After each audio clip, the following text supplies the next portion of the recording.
Ladies and gentlemen, it is a good day here. We are day 3 of Best Ball Mania being open. And y'all know, we said day 1, day 2, we are on a pace where we are going a little too hard. We are getting in about 4 or 5 drafts today. We've slowed down a bit. This is only going to be my 3rd draft of today, but nonetheless, could not be as excited as I am. And let's go ahead. Let's pull this bad boy up. You're going to see how fast this fills. One thing that I need to show off is the fact that this launched 2 days ago, right?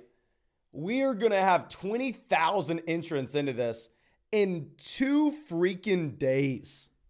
Like 48 hours, 20,000 people are going to enter in here.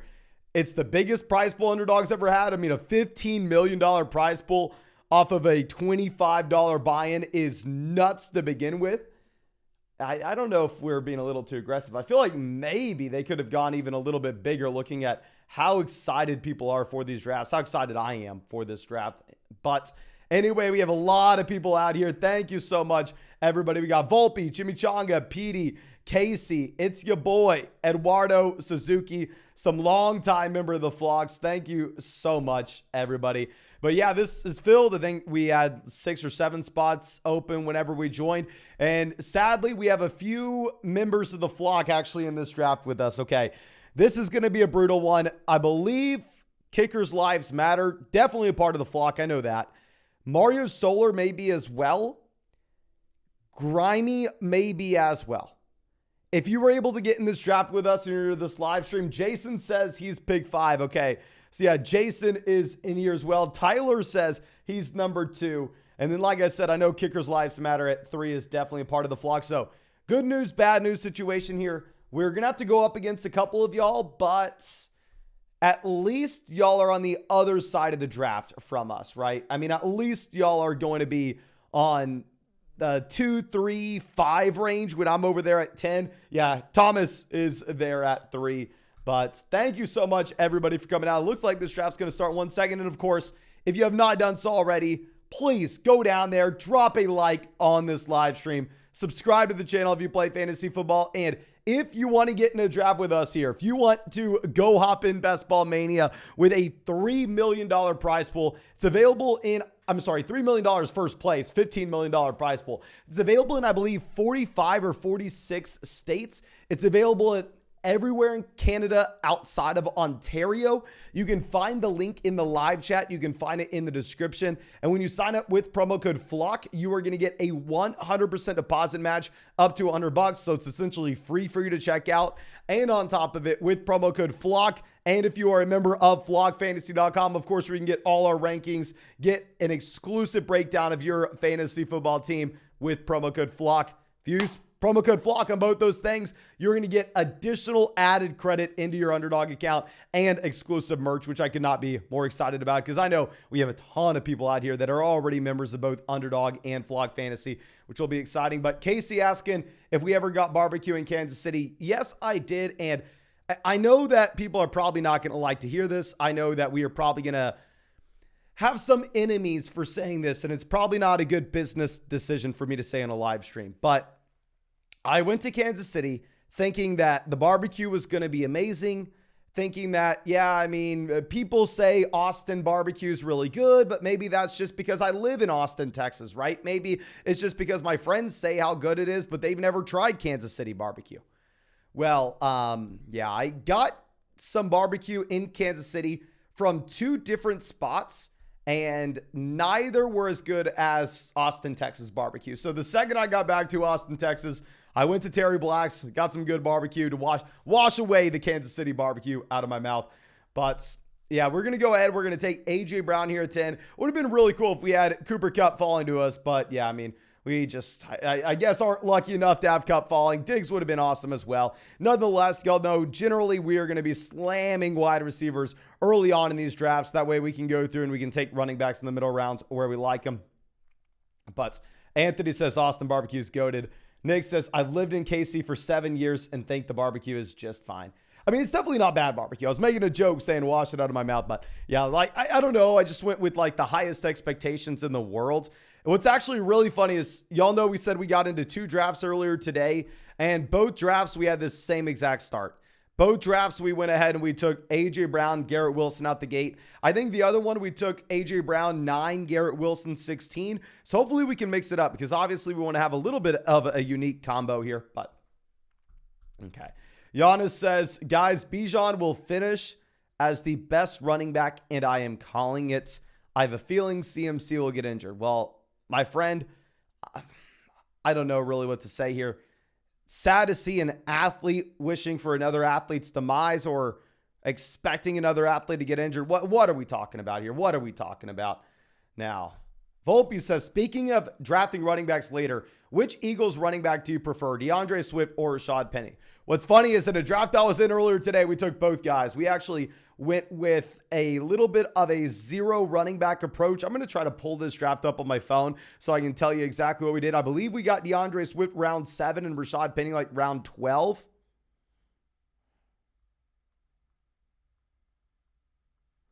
So, yeah, I can't find the draft. I'm not going to be able to find it right now. But Aiden says, no way, that's Giannis. Of course, it's not Giannis, my friend. Now, okay, we have Jalen Waddle going 20, Amon-Ra St. Brown going 18. Not too much to discuss. I will say Bijan Robinson's rising in these drafts. In the drafts that I was in earlier today, Bijan was going here. He was going at 6 and 7. Previous to this, you saw Bijan Robinson going at the 1-2 turn. I am literally about to order a Bijan Robinson jersey. Like, trust me, interviewing him on this live stream was one of the coolest moments of my entire life. I'm rooting for the guy a ton. And in casual redraft fantasy football formats that are not best ball on Underdog Fantasy, I will be completely fine to take Bijan Robinson there. But specifically on Underdog Fantasy, where it is both best ball as well as you have to start 3 wide receivers, I will have a difficult time taking him ahead of guys like Stephon Diggs, A.J. Brown, just because I want to be able to take our wide receivers early and then be able to hammer the running backs in the middle rounds when we believe that they are values. But yeah, I mean, I want to root for the guy. And ER7 says that was awesome. He was nice too. Yeah, and that's another thing. I heard a lot of people reaching out to us saying, oh man, you killed the Bijan Robinson interview. Like, you really got him to open up, blah, blah, blah. To be honest with you guys, I did not do anything special with the Bijan Robinson interview. He went down and talked to everybody on the red carpet. I think like the 5-6 maybe interviews he gave. And I could look around and I could look at him talking to other people. He was just as nice to everybody else. I'm telling you, that man was like the nicest guy ever. Okay. Like, that's what I had heard around Austin as well. Like, from a bunch of UT fans, that Bijan was supposed to just be like the best guy in the world. Like, the picture perfect. I mean, this is who you want your son to be. Like, and honestly, after seeing him in person, he was just walked down the line, could not be nicer to everybody, could not be more personable. Like, I wish I had that level of charisma. But Fergal coming out says, hello, sir. It's been a while. Any hope for Irv Smith Jr. as the starting tight end for the Cincinnati Bengals? Can he stay healthy? I'm really hoping he can stay healthy, my man. I mean, this is a tight end prospect that I liked back in 2019. He was drafted coming out of Alabama at literally 20 years old. So yeah, he's on his second team, second contract, but still at the same time, Irv Smith Jr. is incredibly young. I would say for the price point that you're getting him in these drafts, I believe we just took him in like the 16th round of an underdog draft earlier today. I really like that price point. Misa says, how far Travis for fall to today? Okay, so essentially how far should Travis Kelce fall before we take him? So how I am taking Travis Kelce is if he falls to pick 7 or pick 8, I will consider it. Personally, the guys I would rather have over Travis Kelce include Jefferson, Chase, Tyreek, Kupp, Diggs, CMC. So I would have Kelce around 7. Keep in mind, I drafted the hell out of Travis Kelce over the past few years. Just in my mind, it's extremely difficult to say that this is someone that we want to be taking now with where he's going. We're going to go ahead. We are going to take Travis Etienne here. I mean, what I like about this is I think Travis Etienne's a phenomenal value. I think it's a phenomenal offense, not only a phenomenal offense, but at the same time, he's a great running back going into year 2. Yeah, they add in Tank Bigsby, but they removed James Robinson. Not really too concerned about some backup running backs taking his workload. If I was going to be concerned about anything when it comes to Travis Etienne, it's just the fact that I've been taking way too much here in the 3rd round. Like, I really haven't been deviating from this. I mean, when we're looking at the late round 1, early round 2 turn, I've been getting a lot of A.J. Brown, Garrett Wilson. The 3-4 turn, I've been getting a lot of Travis Etienne, Najee Harris. So we'll see. We'll see. Okay.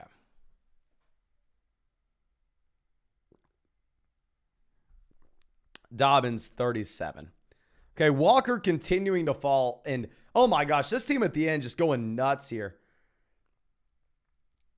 DJ Moore off the board. Let's think.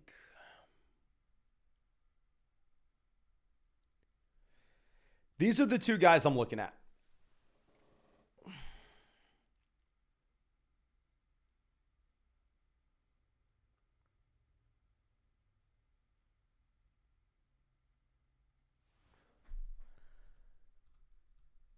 I'm going to go ahead. I'm going to take Najee Harris over Calvin Ridley. It is extremely close, and Najee Harris is one of my most drafted running backs in drafts so far this year. Like, after not really drafting him at all last season when he was going round 1, I thought it was a horrible price point. I was saying just draft. I mean, David Montgomery, Josh Jacobs in round 7, they're about the same thing. Here, Najee Harris is in a better situation going into this season than he was last year. You're not going to have to deal with Mitchell Trubisky at any point. Najee Harris is healthy. Najee Harris has Kenny Pickett getting better going into year 2. Najee Harris has a better offensive line. And instead of having to take him in the first, we are getting him in the 4th. Going into year 3 of his NFL career, I am completely fine with this price point on Najee. Now, like I said, I mean, I've been taking him here a lot, to be honest with you. He's one of my most drafted players in fantasy drafts at this point, and definitely my most drafted round 4 option. But I wouldn't be surprised at all if Najee Harris climbs up. Like, Najee Harris versus Josh Jacobs, and y'all know I won $150,000 on Underdog last year, and Josh Jacobs in the 7th round was a big reason for that, right? But I think that just like what we said last year, when Najee Harris was going round 1, Josh Jacobs going round 7, I think Jacobs and Najee are in a comparable range. I don't know how big this gap should be between these two players. Not going to be surprised at all if we get to the season and if we get to see Najee Harris in the 3rd round. But let's go ahead. And that Vietnamese guy coming out with the donation, thank you so much, my man. Says, hey man, long time no speak. Saw you on the red carpet. Congrats on the big moves. What rookie wide receiver do you have being this year's Garrett Wilson? First off, thank you so much for supporting the channel, my friend. I really do appreciate it. Second off, if we are looking at Garrett Wilson, we have to keep in mind that Garrett Wilson was a league winner last year for a multitude of different reasons. But the primary reason being is the man was falling to round 10. He was unbelievably undervalued because people were viewing the offense as something that they wanted to be avoiding. And if y'all remember, at points last year, people were drafting Jalen Tolbert over Garrett Wilson. Yes, I know it sounds unbelievable right now, but it is true. That actually happened. I don't see a rookie wide receiver having the same season as Garrett Wilson this year. In terms of being drafted in round 10 and all of a sudden breaking out to an extreme level. Like, the only wide receivers that I think would have the possibility of putting up a Garrett Wilson type rookie season would end up being Jackson Smith-Njigba, Quentin Johnston, Jordan Addison, and Zay Flowers. Those are the only 4 guys. And there is a 0% chance any of those guys are falling to round 10, round 11 like Garrett Wilson was this past year. Now, if you're asking who I think the best rookie wide receiver will be, I'm going to go ahead. I'm going to say Jackson Smith-Njigba, but that's not like a hot take, right? I mean, everybody is saying Jackson Smith-Njigba, and that's why he is the wide receiver 1 with this ADP here, going ahead of those other rookies. But yeah, I mean, I wish we could say that we are going to get that same level of breakout. It's just probably not possible. Now, Terry McLaurin going off the board, and at this point, we could go ahead and we could take Lawrence. I personally am not going to, and I'll talk about exactly why in just one second. Instead, we're going to go ahead and do we want Pittman or do we want? We'll take Michael Pittman. I mean, in a lot of these other drafts, we've been taking Jackson Smith-Njigba in round 5. So I think these guys are comparable. So we'll just go ahead and we'll take Pittman when we need to balance out our exposures just a bit. Scorpio coming out says, people are sleeping on Kenneth Walker. Crazy undervalued after the Charbonnet pick. Sharp's going to get destroyed running upright. Poor man's James Conner. I'll say with Kenneth Walker falling to round 4, I will agree. I think at that point, Kenneth Walker is a decent value. You know, wait 1 second. I'm sorry. Do we want to go Trevor Lawrence? Lawrence correlates with ETN. JSN's a great value.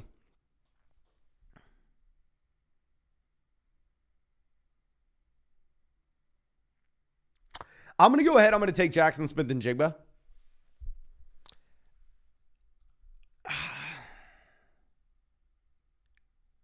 I don't know if that's the right pick, though. It was either between those two guys. I think it's going to come down to what we end up seeing with the quarterback value that we get later on. I don't know what it'll be, but we are just hyping up JSN. This is someone I want to root for. This is someone I want in as many leagues as possible. I'm about to order his jersey as well. We're going to go ahead. We're going to take him here. But anyway, I will agree. Kenneth Walker, 4th round at pick 40, decent value. Clearly, I still prefer Najee Harris because Najee Harris just simply doesn't have Zach Charbonnet in his backfield. And while maybe Zach Charbonnet is not as good or better than Kenneth Walker, still definitely a whole lot better than Jaylen Warren. In coming out with a donation, long time member of the flock. I mean, everybody out here has been a long time member of the flock. In's been here since like 2020, says, ready for another year of fantasy. Seeing the flock live at the draft was awesome. But who was that amateur that told everyone DeAndre Hopkins was getting traded to the Ravens? Yeah, so yeah, I heard about that as well, my friend. I heard that some idiot on the red carpet read on Twitter right before they went live that DeAndre Hopkins was getting traded to the Baltimore Ravens. Rumor on the street has it that he went around and he started telling the rookies that were about to get drafted that DeAndre Hopkins was a Baltimore Raven and Lamar Jackson just signed an extension because DeAndre Hopkins got traded there. And yeah, that was rumor on the street. I don't know who it was. I cannot confirm nor deny who the culprit was of that horrible, horrible crime, but whoever it was is an idiot, and I'll say that for sure. But of course, thank you so much, my man, for being a member of the flock and hanging out with us for so damn long now. Now, Dylan out here with the donation says, Mason, my man, been a while. Love seeing you on the red carpet. Do you think this year's Falcons will be last year's Jets in regards to fantasy production? What's very interesting with this year's Falcons compared to last year's Jets is if you were going to look at what you had from the Jets last year, horrible offense, right? Like the Jets in general, the efficiency, horrible. Not only was the efficiency horrible, but at the same time, the total amount of points that offense put up, no bueno. Now, at the same time, what did the Jets have that you did not get when it comes to the Atlanta Falcons this next year? The Jets have a decent amount of passing volume last year. If you look at the actual passing attempts, they were pretty high, and that allowed a ridiculous amount of targets going to both Breece Hall and Garrett Wilson when both were healthy. I think the Atlanta Falcons will be a completely different offense in that we just aren't going to see nearly the same level of passing volume. I understand the thought process, however, though, because that is a team that obviously has a whole lot of talent on it, and we're just maybe holding back those players with where we're drafting them simply because it is a very, very low volume passing offense, which people thought the Jets were going to be as well. Okay. We're going to go Dak here. If we're taking Dak and we're trying to think of some players that we can take later on, we could take Jake Ferguson. If we don't want to take Jake Ferguson, we could go ahead and we can take Michael Gallup. Could even take Brandon Cooks. I know that's what a lot of smart people would do, right? They would take Dak Prescott here, and then they would take Brandon Cooks on the way back around in the 8th round. I don't know. I think I probably will have a difficult time doing that. I like some of these other players significantly more than Brandon Cooks, but we'll see. We'll see. Okay. Caden, happy to see you out here, my man.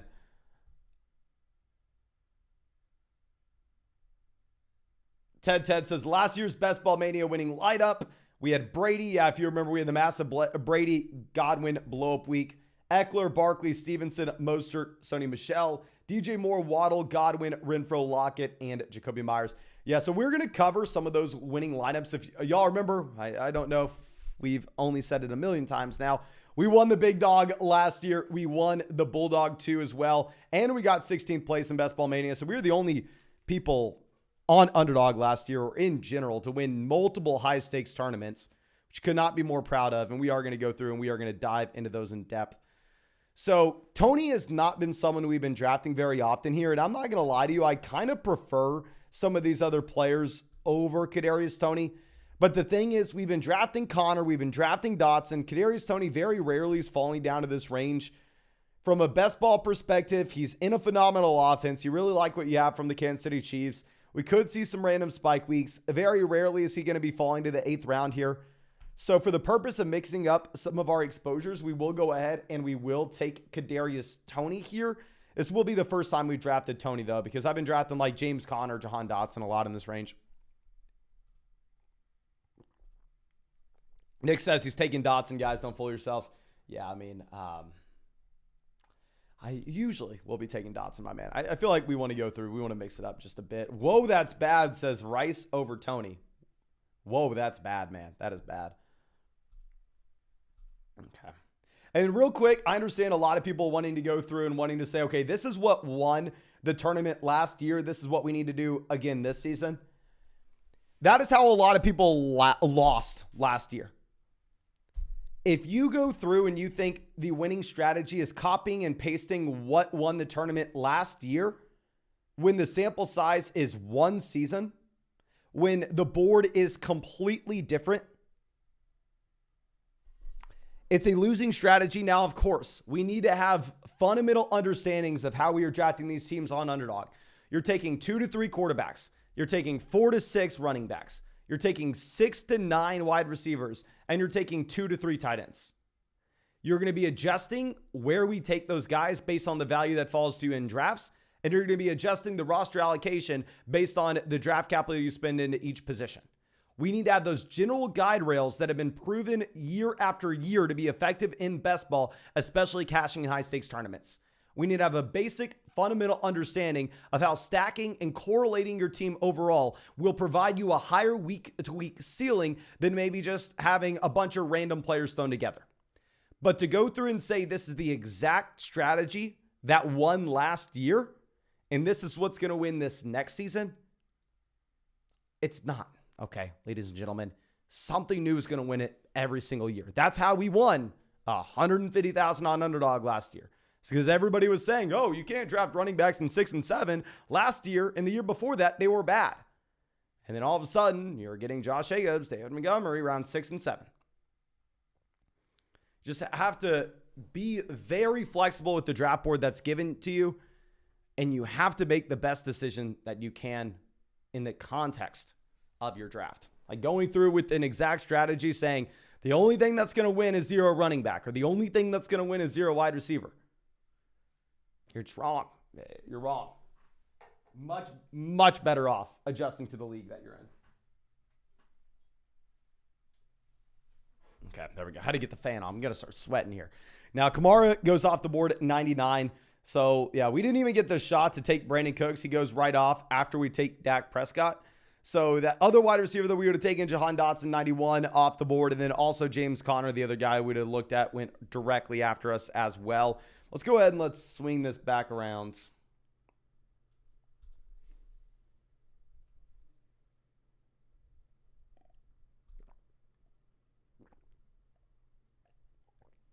Honestly, I do not know, my friend.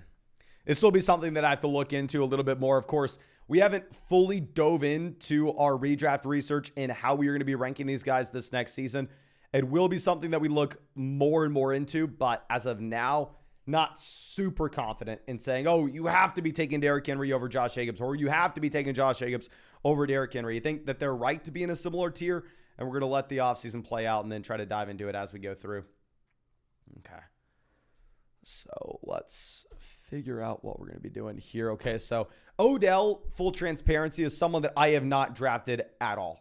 Like, in general, wide receivers in this range, I hate taking. Like, I would much prefer taking Pat Freiermuth, Alexander Madison, Damian Harris, really anybody but wide receiver here. So we've been avoiding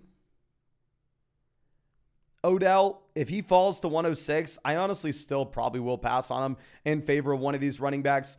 Bijan Robinson goes. So I'm going to go ahead. I'm going to take one of our most drafted players so far this offseason. I'm going to go ahead and take Alexander Mattison here at pick 106. Like, just in my mind, when you still have the outside chance that Dalvin Cook is moved off the Minnesota Vikings, this is one of those guys in this range where I could see his ADP being 5 rounds higher by the time we get to August than it currently is. So I've been trying to get as much Alexander Mattison as I possibly can, because if Dalvin Cook is not traded, I'm fine drafting Alexander Mattison here. And if Dalvin Cook is traded, it's the best pick in the entire draft.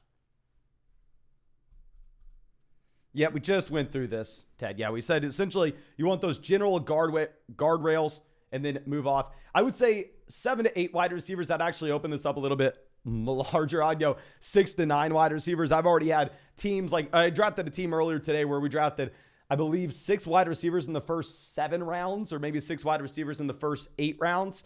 And yeah, there I only took 6 because our first running back was like round 7 or round 8.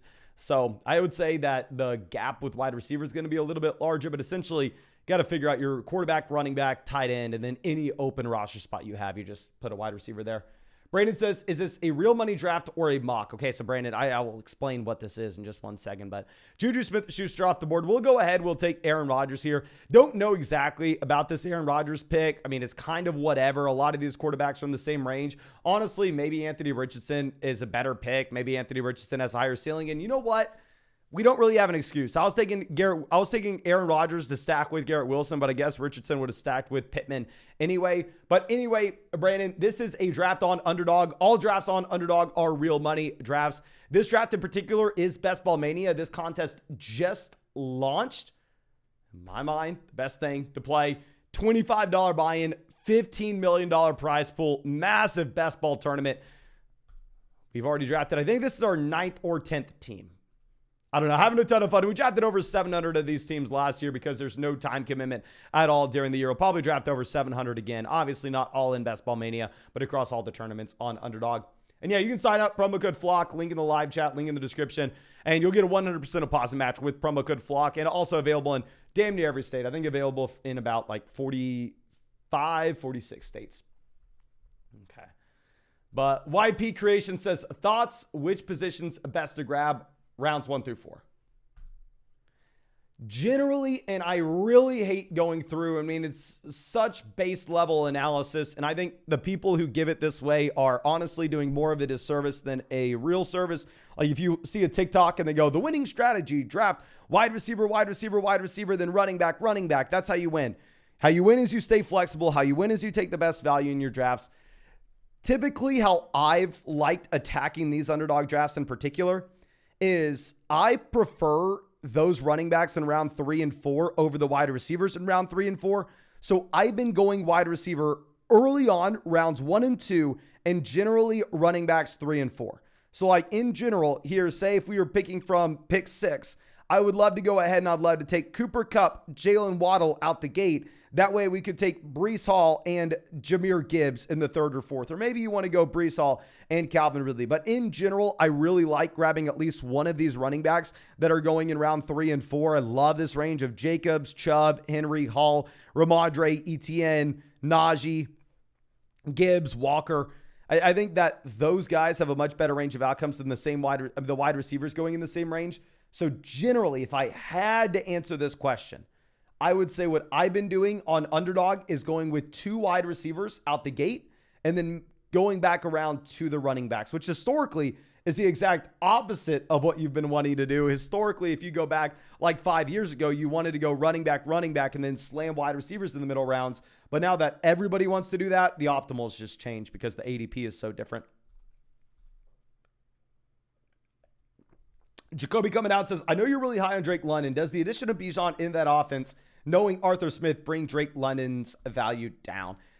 To be honest with you, my friend, I haven't thought too much about that. I'm not too worried about the passing volume being capped for Drake London now that Bijan's there. Because the thing is, everybody was already projecting the passing volume to be severely capped. in Atlanta. Like, nobody was projecting Drake London to dominate because this is a team that's going to be top 10 in the NFL in passing attempts. They were going to be super run heavy almost regardless. So personally, I don't think Bijan Robinson has a massive impact on Drake London. Maybe it's something that I haven't thought about enough. Maybe we haven't looked at the most updated projections, but I would be oh my gosh, what the hell am I supposed to do now? I'm sorry. We have to go a little off the rails. What am I doing here?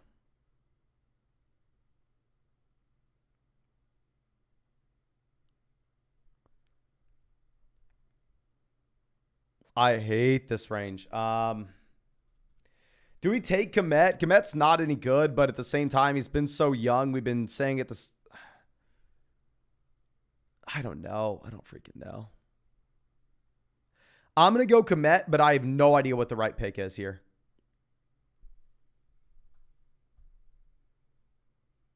I don't know. Can y'all please spam the chat? Because this is something I haven't thought about enough. Just say up, down, or same. Those three words. Up, down, or same. Where do you move Drake London in your rankings with the addition of Bijan Robinson? Does Drake London go up because the overall offense is better? Does Drake London go down because they look to run the ball more? Or does it stay the same because it kind of washes out?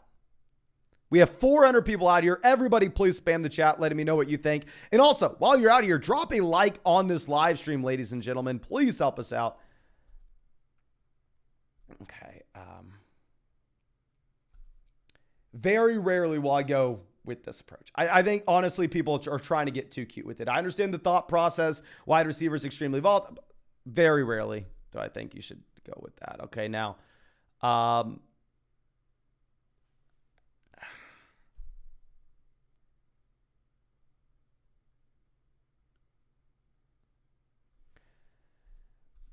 we just took a handcuff running back with Alexander Madison, so let's go ahead and let's take another handcuff running back with Tyler Algier.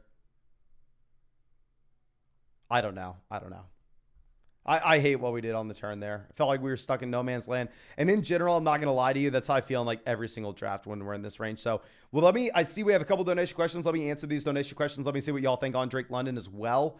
And then let me go ahead and look back in this range and see what we should be doing here from now on. Okay, so let's see. Looks like the majority of people are saying same to down. Same, down, same, down, same, down, same, down, same. Tyler's the first person saying that Bijan helps Drake London's fantasy football value. Like I said, I don't necessarily know. I don't necessarily think it makes too big of a difference. But if most people are saying that it's going to be down, then kind of is what it is. Ted coming out with a donation. Thank you so much, my man. I think maybe this was supposed to be attached to your question previously. So if you all don't know, this is going to be a construction of 2 quarterbacks, 4 running backs, 10 wide receivers, 2 tight ends. Going to be a hyper fragile approach. And a lot of people thought this was going to be a genius thing to do 2 years ago. Everybody that thought they were super smart said, okay, yeah, what you want to do in these underdog drafts is you want as many wide receivers as possible because wide receivers naturally are going to have the higher implied volatility from week to week standpoint. We can capture the highest ceiling possible, particularly in weeks 15, 16, 17, if we stack as many of these wide receivers as possible. So what people tried doing is they tried going through and taking 4 running backs out the gate, or maybe 3 running backs out the gate, and then a 4th one in the middle rounds, like round 8, round 9, round 10, and then just attacking the wide receiver position with quantity over quality. The issue is, in my mind, with this strategy, and this is why generally I'm looking to slam running backs in the middle rounds here, is once we get to a certain point, I think taking wide receivers over running backs is just so damn bad. Specifically with underdog ADP. Like if we're looking at the range of outcomes for like Adam Thielen, Allen Lazard, Tyler Boyd, Sky Moore versus Elijah Mitchell versus Kyler Murray versus Anthony Richardson. In my mind, wide receivers, and you see this in this draft, go pull up any draft that we've done on this live stream really so far. You'll see we are avoiding wide receivers heavily once you get to round 9 through like round 13. I really feel like this is a range of wide receivers where they're kind of similar to the guys that would be going in round 17, round 18. So it just puts you in a spot where you really have to take some nasty wide receivers, in my mind, where I'd rather be taking running backs. So that's why I'm fine going through and taking those wide receivers early. That's why I'm fine going through and like grabbing A.J. Brown, Garrett Wilson out the gate in the first and second round. So we don't have to be taking those wide receivers in the nasty rounds. Okay. YP Creations coming out. Thank you, my man. Says, I know you're high on drafting a stack with a quarterback and wide receiver playing the same, but doesn't this lower their ceiling? Unlikely they both go big. Exact opposite, my friend. I mean, maybe you can make an argument that taking a running back and a quarterback will impact their ceiling if that running back doesn't catch passes. But if you think about it, when will Jamar Chase have the biggest blow-up weeks? When can Jamar Chase drop 40 points in fantasy? When Joe Burrow has at minimum 3 passing touchdowns, possibly 4 passing touchdowns. It's the exact opposite. What stacking will do is it will lower your floor because you'll build in correlation, but it will also raise your ceiling at the same time. We're going to go ahead. We're going to grab Greg Dulcich here at 154. I have no idea if he's any good or not, but I'm fine with the pick. And I think we have a pretty clear selection on the way back around, depending on how this goes. Juwan Johnson goes 155. Honestly, it's pretty damn good for us. Gesicki goes 156. Super happy with our decision to grab Greg Dulcich in this case. Talk about this in 1 second, my friend. Okay. Shakir off the board.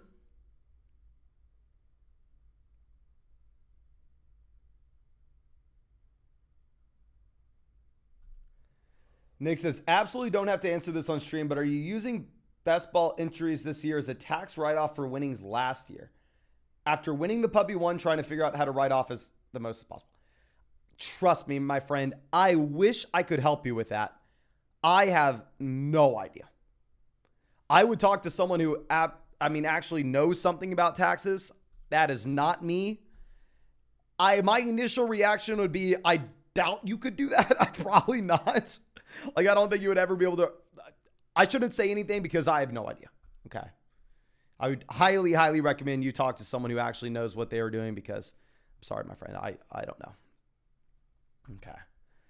But Avin Ash coming out says, Dynasty 12-team Superflex PPR. Stroud at the 106. JSN and Gibbs went above at the 103, 105. We have Herbert and Fields, so I'm not excited. Should I be? Okay.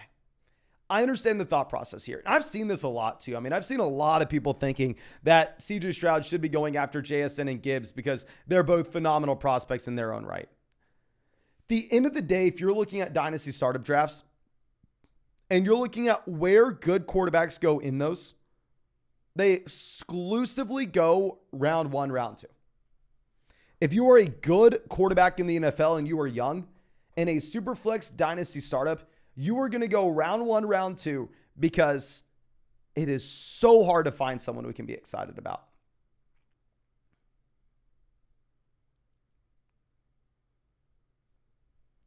So I don't think we should be disappointed if we were to go through and get CJ Stroud. I think you're going to be just fine, my friend. And Golf for Life to say Mason Snowball as well, enjoying your winnings. Thank you so much, my man, for coming and hanging out with us. Golf for Life, also another long-time member of the flock. Thank you so much, my man.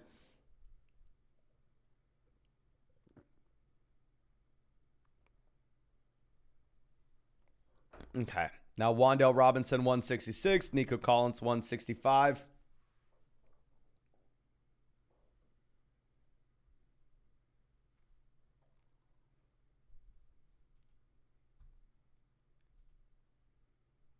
YP Creation says, I was talking about wide receiver ceilings, not quarterback. Not really. I mean, if you're going to be looking at same thing, if you're stacking a wide receiver and a quarterback together, if a quarterback blows up, how would that cap the ceiling of a wide receiver? Like if Joe Burrow has 400 passing yards in a given week, how does that have any impact at all on the ceiling of a Jamar Chase or T. Higgins?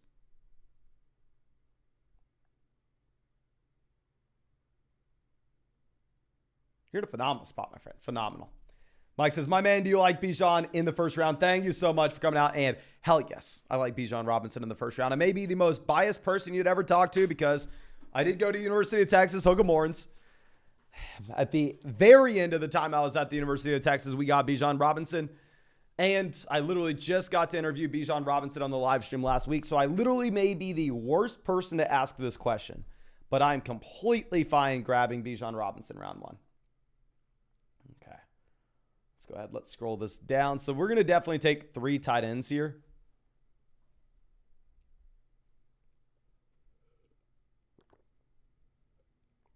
Jonathan Mingo's moved up these boards a lot.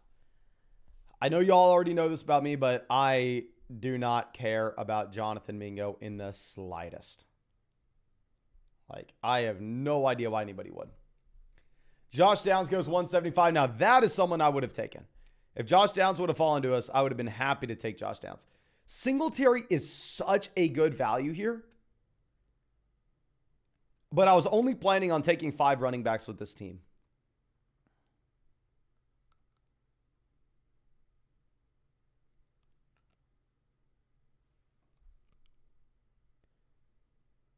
Do we want a 3rd quarterback or do we want a 6th running back?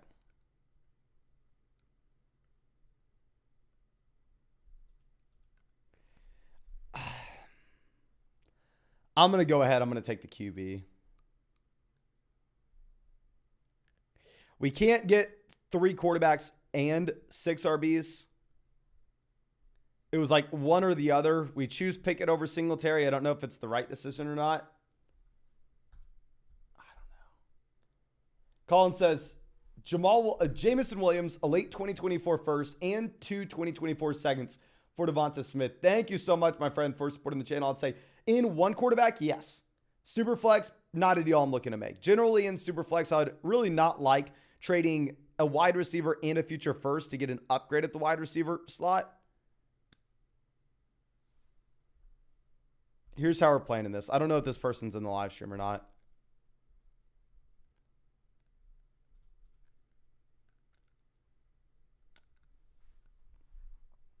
We'll see. We'll see. What are we doing here?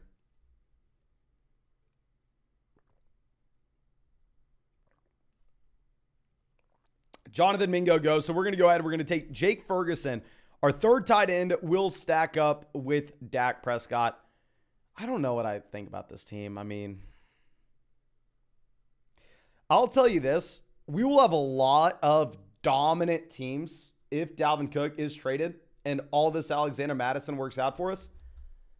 But I don't know.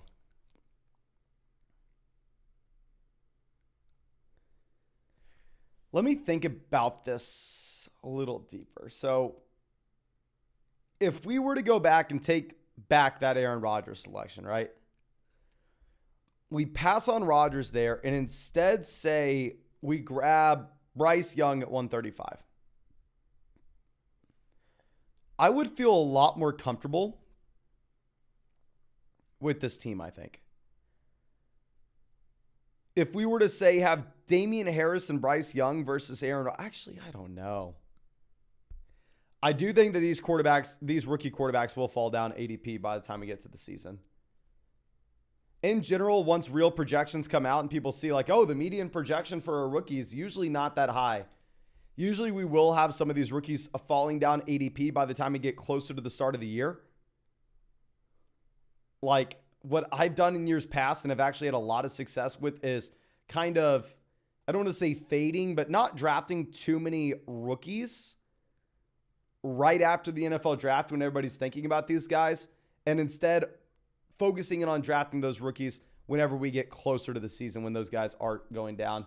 But Jordan Cook, thank you so much for becoming a flocker, my man. I really appreciate it. Yeah, we just launched that. We are going to have some special things, going to load up some special emojis, and during the season especially, and as we get closer, I guess over the next few months, now that we have, Best Ball Mania back up and we do more exclusive live streams, there will be at points when the live chat gets too big that we just have to turn it to members only. I think that's maybe what we're going to do this next year instead of like donation live streams.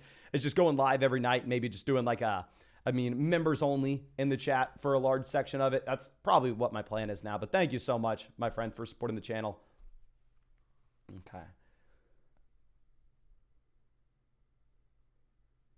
Now we have Mac Jones going 195. Obviously, we're wanting to see quarterbacks, tight ends, and running backs off the board.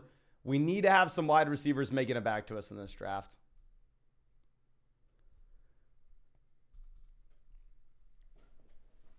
We're grabbing 7 wide receivers here. Our wide receiver rooms: A.J. Brown, Garrett Wilson, Michael Pittman, Jackson Smith and Jigba, Kadarius Toney, and then we're going to see who else we're getting.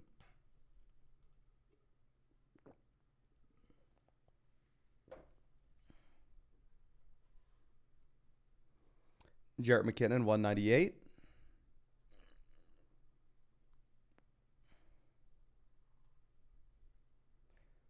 Vold says, during the preseason, the chat goes wild. Yeah, that's why I think memberships will be good, because it's instead of like donating to $5 and get a question answered, it's just like, be a member and come out. If you hang out on the live stream every single night, get your question answered. Saram says, yes, Mason, happy to see you out. My man Trey says, love you. Love you too, my friend. Love you too. Okay, Gus Edwards. Saram says, are you planning on doing another draft or one a day for now? Honestly, I'm probably planning on just doing one draft a day for now. Like, I would love to go through and just say, F it, we're going all out. Let's start 3 to 4 drafts a day, just like we do right before the season. I am ready to. I want to. The thing is, while I want to now, I don't know if we start doing 4 drafts a day now and we do that for the next 3 months, how excited I will be by the time we get to August to continue to do 4 or 5 drafts a night. So I want to start having those draft marathon live streams. I just think it's maybe a little bit too early for myself. And then I think I may end up burning myself out. Because y'all remember, I mean, last year we live streamed for like 200 days in a row, like 3 to 4 hours a day. And y'all remember how bad my voice got at one point. Like, it is brutal. And I think we need to be a little more patient with how we do it this year. So we're going to go ahead. We are going to take Jaden Reed. So get a 7th wide receiver. I think it's a fine team. I don't think it's anything special. I mean, let me know what you think of it. I think our team yesterday was definitely better. I am not like disappointed. I'm not like embarrassed of this draft. I think it went just fine. But of course, if you want to get in one of these streams with us, if you want to get in a draft with us, make sure you go sign up to Underdog Fantasy. Use promo code FLOCK. You can find the link in the live chat. You can find the link in the description. Available in like 45 states, available in Canada, everywhere but Ontario. Sign up, promo code FLOCK, 100% deposit match, get our rankings. And also, if you're a member of flockfantasy.com as well, and I know the majority of y'all are already on Underdog, you are going to be getting an extra credit to Underdog Fantasy. And on top of it, you are going to get some exclusive merch going in your direction very, very soon. But I think that's all I have for you. Again, thank you so much, ladies and gentlemen. I really appreciate you and really hope you have a great day.